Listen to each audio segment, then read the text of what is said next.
வணக்கம் நண்பர்களே, ஆஸ்ட்ரோ ஆதிரன் சேனலுக்கு உங்களை அன்புடன் வரவேற்று மகிழ்வதில் நான் ராஜேஷ் தியாகராஜன். ஸ்ரீ கற்பக விநாயகரின் திருப்பாதம் பணிந்து எல்லா உயிர்களும் இன்பமுடன் வாழ நல்லதே நடக்கும், நல்லதே நடக்கும், நல்லதே நடக்கும் என்ற பொன்னான வரிகளுடன் இந்த பதிவில் மீனராசிக்காரர்களுக்கான விச்வவசு வருஷத்துடைய முதல் மாதமான சித்திரை மாத பலன்களை பற்றி பார்க்க இருக்கிறோம்.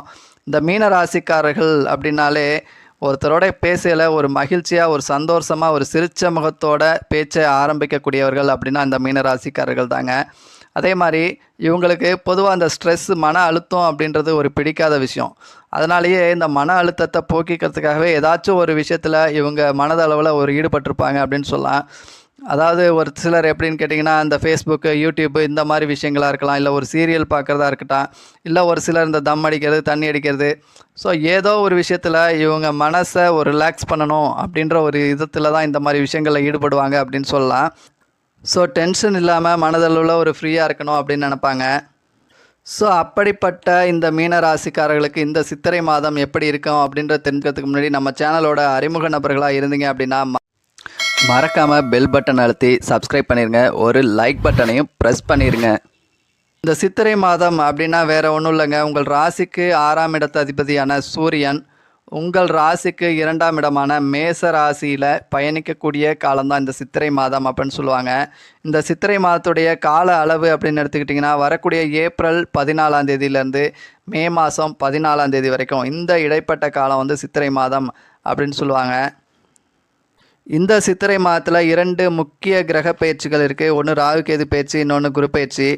இந்த ராகுகேது பயிற்சி வரக்கூடிய ஏப்ரல் 26ஆம் தேதி உங்கள் ராசியில் இருக்கக்கூடிய ராகுவானவர் உங்கள் ராசிக்கு 12ஆம் இடமான கும்ப ராசிக்கு பயிற்சி அடைகிறார். அதே மாதிரி உங்கள் ராசிக்கு 7ஆம் இடத்துல இருந்த கேதுவானவர் உங்கள் ராசிக்கு 6ஆம் இடமான சிம்ம ராசிக்கு பயிற்சி அடைகிறார் அப்படின்னு சொல்லலாம். அதே மாதிரி குரு மே மாதம் 11ஆம் தேதி பார்த்தீங்கன்னா உங்கள் ராசிக்கு 3ஆம் இடத்துல இருந்து உங்கள் ராசிக்கு 4ஆம் இடமான மிதுன ராசிக்கு பயிற்சி அடைகிறார். ஸோ இந்த ராகு கேது பயிற்சி உங்களுக்கு சாதகமாக பாதகமாக அப்படின்றத நம்ம சேனலில் தனிப்பட்ட முறையில் குரு பயிற்சி பலன்கள், ராகு கேது பயிற்சி பலன்கள் அப்படின்ற பதிவுகளை பார்த்து தெரிஞ்சுக்கோங்க. இந்த சித்திரை மாதம் அப்படின்னு வரப்போ உங்கள் ராசிக்கு 6ஆம் இடத்து அதிபதியான சூரியன் உங்கள் ராசிக்கு தனஸ்தானமான 2ஆம் இடத்துல ஒரு உச்ச நிலையில் இருக்கக்கூடிய காரணத்தினால நீங்கள் என்ன உழைக்கிறீங்களோ அந்த உழைப்பை காட்டிலும் ஒரு அபரிவிதமான வருமானத்திற்கான வாய்ப்புகள் இருக்குது அப்படின்னு சொல்லலாம். உதாரணத்துக்கு ஒரு 100 ரூபாய்க்கு உழைச்சேன் அப்படின்னு நீங்கள் நினைக்கலாம். அதோடைய மதிப்பு வரக்கூடிய வாடிக்கையாளர்கள்ட்ட உங்களுக்கு பார்த்தீங்கன்னா அது ஒரு 200 ரூபாயா திரும்பி கிடைக்கும் அப்படின்னு சொல்லலாம். ஆனால் என்னதான் இந்த மாதம் உங்களுக்கு அபரிவிதமான ஒரு வருமானம் வந்தாலும் உங்களுடைய தன அதிபதி செவ்வாய் 5ஆம் இடத்துல நீச நிலையில் பயணிக்கக்கூடிய காரணத்தினால வருமானத்துக்கு ஏற்ற ஒரு செலவு இருக்கும் அப்படின்னு சொல்லலாம். குடும்பத்தோட பொழுதுபோக்கு விஷயங்களுக்காக செலவு செய்வீங்க அப்படின்னே சொல்லலாம். இதை உங்களுக்கான செலவு அப்படின்னு மட்டும் சொல்லிட முடியாது, உங்கள் மனைவி பிள்ளைகளுக்கான ஒரு செலவு செய்வீங்க அப்படின்னே சொல்லலாம். அடுத்ததாக இந்த மாதம் வண்டி, வாகனங்கள், வீடு இதெல்லாம் வாங்கிறதுக்கான வாய்ப்புகள் இருக்கா அப்படின்னு எடுத்துக்கிட்டிங்கன்னா, உங்களுடைய 4ஆம் இடத்து அதிபதி தனஸ்தானத்தில் பயணிக்கக்கூடிய காரணத்தினால தாராளமாக வீடு, வாகனங்கள், வண்டி வாகனங்கள் வாங்கிறதுக்கான அமைப்புகள் அப்படின்றது சாதகமாகவே இருக்குது. மே மாதம் 11ஆம் தேதி குரு பயிற்சிக்கு அப்புறம் வீடு, இடம் வாங்கிறதுக்கான வாய்ப்புகள் கொஞ்சம் அதிகமாகவே இருக்குது அப்படின்னு சொல்லலாம்.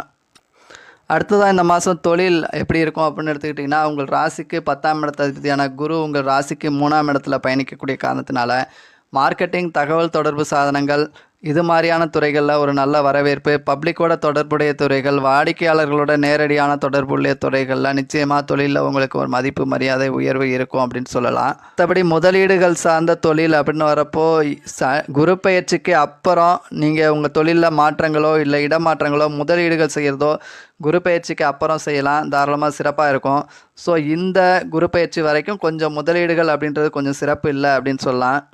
அடுத்ததாக கலைத்துறையில் பணிபுரிகிறவங்களுக்கு இந்த மாதம் எப்படி இருக்கும் அப்படின்னு எடுத்துக்கிட்டிங்கன்னா, உங்கள் தனாதிபதி உங்கள் ராசிக்கு 5ஆம் இடத்துல ஒரு நீச நிலையில் இருக்கார். இருந்தாலும் உங்கள் ராசியில் உச்ச சுக்கிரன் இருக்கக்கூடிய காரணத்தினால கலைத்துறை அப்படின்றது இந்த மாதம் உங்களுக்கு ஒரு திருப்திகரமாக இருக்கும் அப்படின்னு சொல்லலாம். ஒரு அர்ப்பணிப்பு உணர்வோடு உங்கள் கலைச்சேவையை ஆற்றுவீங்க அப்படின்னே சொல்லலாம்.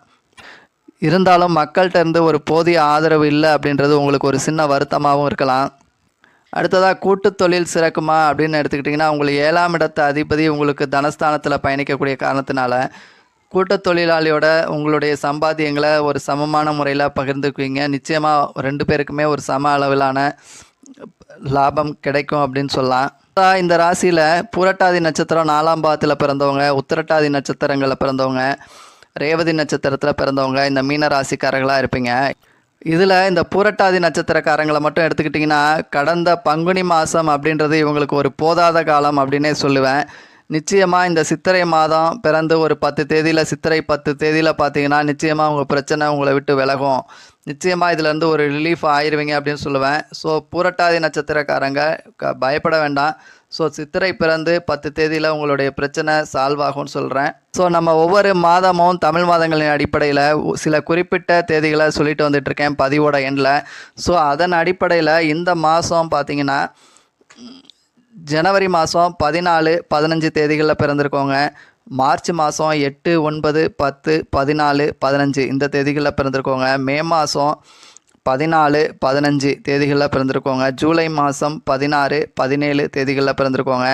செப்டம்பர் மாதம் 17, 18 தேதிகளில் பிறந்திருக்கோங்க. நவம்பர் மாதம் 16, 17 இந்த தேதிகளில் பிறந்திருக்கோங்க. கொஞ்சம் வண்டி வாகனங்களில் கவனம் தேவை. பேச்சில் பொறுமை, நிதானம் அப்படின்றது தேவை. ஒரு கோபமாக வருது, எரிச்சலாக வருது, ஏன் வருது, எதுக்கு வருதுன்னே தெரில அப்படின்ற மாதிரி ஒரு சூழ்நிலை இருக்கலாம். ஒரு வித மன அழுத்தம், பணம் அப்படின்றது ஒரு செலவாகிட்டே இருக்குது அப்படின்ற ஒரு சூழ்நிலை இருக்கும். ஸோ இந்த தேதிகளில் பிறந்துடுவாங்க. பொருளாதார ரீதியான பிரச்சனைகளை சந்திப்பீங்க அப்படின்னு சொல்லலாம். ஸோ உங்கள் வயசுக்கும் தன்மைக்கும் ஏற்ற மாதிரி பிரச்சனைகளில் மாற்றங்கள் இருக்கலாம். ஆனால் இந்த தேதிகளில் பிறந்தவங்க நிச்சயமாக ஏதோ ஒரு பிரச்சனைகளை சந்திச்சுக்கிட்டே இருப்பீங்க அப்படின்னு சொல்லுவேன். ஸோ இந்த மாதத்தில் தேதிகளில் பிறந்தவங்க இந்த மாதத்தில் இந்த பிரச்சனைகளை சந்திக்கிறதுக்கான வாய்ப்புகள் அப்படின்றது அதிகமாக இருக்குது. ஸோ ஒருவேளை நீங்கள் இந்த தேதிகளில் பிறந்தவங்களாக இருந்தீங்க அப்படின்னா, இந்த சித்திரை மாத முடிவுக்கு பிறகு நீங்கள் பிரச்சனைகளை சந்திச்சிங்களா இல்லையா அப்படின்றத நம்ம சேனலில் உங்கள் கருத்துக்களை உங்களுடைய பிறந்த தேதி நேரத்தோடு குறிப்பிட்டு பதிவிடுங்க. ஸோ நன்றி நண்பர்களே. இதுவரைக்கும் மீனராசிக்காரர்களுக்கான இந்த சித்திரை மாத பலன்களை பற்றி பார்த்தோம். மீண்டும் அடுத்த ஒரு நல்ல பதிவில் பார்ப்போம். அதுவரை உங்களிடமிருந்து விடைபெறுவது நான் ராஜேஷ் தியாகராஜன். நன்றி, வணக்கம்.